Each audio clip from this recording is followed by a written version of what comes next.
അത്രല്ലേ ഉള്ളൂ. ഈ exit poll കഴിഞ്ഞ തെരഞ്ഞെടുപ്പിലുണ്ടായിരുന്നല്ലോ. അപ്പോൾ കഴിഞ്ഞ തെരഞ്ഞെടുപ്പിൽ ശൈലജ ടീച്ചർ അവർ കേരളത്തിലെ ഏറ്റവും കൂടുതൽ ഭൂരിപക്ഷത്തിന് ജയിച്ച ഒരാളാണ്. ശൈലജ ടീച്ചറുടെ വിജയം പ്രവചിക്കാൻ കഴിയുന്നില്ല, പ്രവചനാതീതമാണ് എന്ന നിലയിൽ തോൽക്കും എന്നുള്ളൊരാശയമാണ് എക്സിറ്റ് പോളിൻ്റെ ഭാഗമായിട്ട് ഉയർന്നു വന്നത്. ഇടുക്കിയിൽ എം മണി തോൽക്കുമെന്നാണ് പ്രഖ്യാപിച്ചത്. കോഴിക്കോട് ജില്ലയിൽ ഈ ബേപ്പൂർ അസംബ്ലി മണ്ഡലവും ബാലുശ്ശേരി അസംബ്ലി മണ്ഡലവും തോൽക്കുമെന്നാണ് പ്രഖ്യാപിച്ചത്.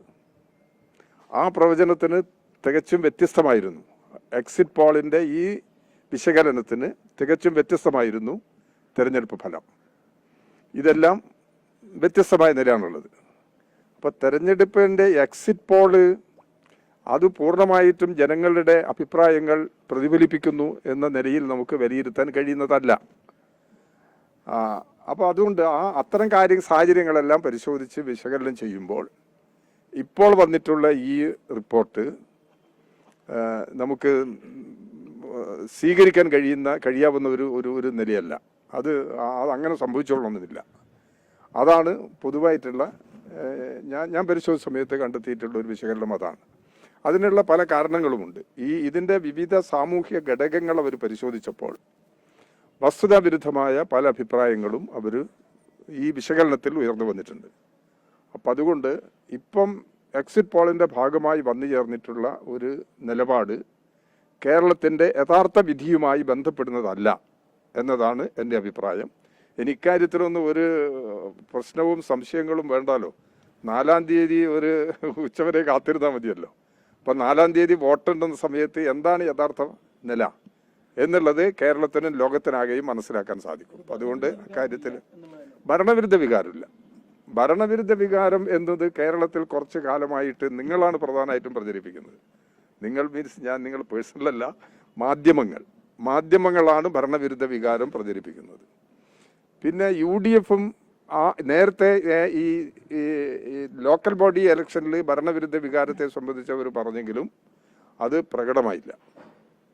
പിന്നീട് നിയമസഭാ സമ്മേളനങ്ങൾ പിന്നീട് നടന്നിട്ടുണ്ട്. അപ്പം ഇതിലൊന്നും ഭരണവിരുദ്ധ വികാരം എന്ന നിലയിൽ ഒരു തരത്തിലും അവർക്ക് സ്ഥാപിച്ചെടുക്കാൻ കഴിഞ്ഞിട്ടില്ല.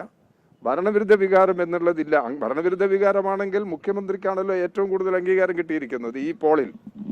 ഈ എക്സിറ്റ് പോളിൽ ഏറ്റവും കൂടുതൽ അംഗീകാരം കിട്ടിയിരിക്കുന്നത് കേരളത്തിൻ്റെ ഇന്നത്തെ മുഖ്യമന്ത്രി പിണറായി വിജയനാണ്. ഇനി മുഖ്യമന്ത്രി ആകാൻ ആഗ്രഹിക്കുന്ന ആളുകളുടെ പേരൊക്കെ അതിനകത്തുണ്ട്. പക്ഷേ അവർക്കെല്ലാം ലഭിച്ച അംഗീകാരത്തെക്കാൾ കൂടുതൽ അംഗീകാരം ലഭിച്ചിട്ടുള്ളത് ഇതാണ്. അപ്പം അതുകൊണ്ട് ഭരണവിരുദ്ധ വികാരം ഒരു തരത്തിലും പ്രകടമല്ല എന്നതാണ് യാഥാർത്ഥ്യം. ആ യാഥാർത്ഥ്യം മനസ്സിലാക്കി പോകാൻ സാധിക്കണം. അല്ല, അത് ഞാനിപ്പോൾ പറയുന്നില്ല. ഞാൻ ജനങ്ങളുടെ വിധിയെ മാനിക്കുന്ന ഒരാളാണ്. ഇടതുപക്ഷ ജനാധിപത്യ മുന്നണി ഭരണ തുടർച്ച ലഭിക്കും എന്ന് തന്നെയാണ് ഞാൻ ഇപ്പോഴും പറയുന്നത്. അത് ഇത്ര സീറ്റ് അല്ലെങ്കിൽ എന്ന മണ്ഡലങ്ങൾ അത് അങ്ങനെ ഇപ്പോൾ ഒരു വിശകലനം നടത്തി പറയുന്നത് ശരിയല്ല. ഒരു ജനറലായിട്ടൊക്കെ വേണമെങ്കിൽ പറയാം. അപ്പം അതുകൊണ്ട് ഇപ്പോൾ LDFന് എത്ര സീറ്റ് കിട്ടും എന്നുള്ളത് ഞാനിപ്പോൾ പ്രവചിക്കാൻ തയ്യാറാകുന്നില്ല. നേരത്തെ തന്നെ ചില വിശകലനങ്ങൾ വന്നിട്ടുണ്ട്.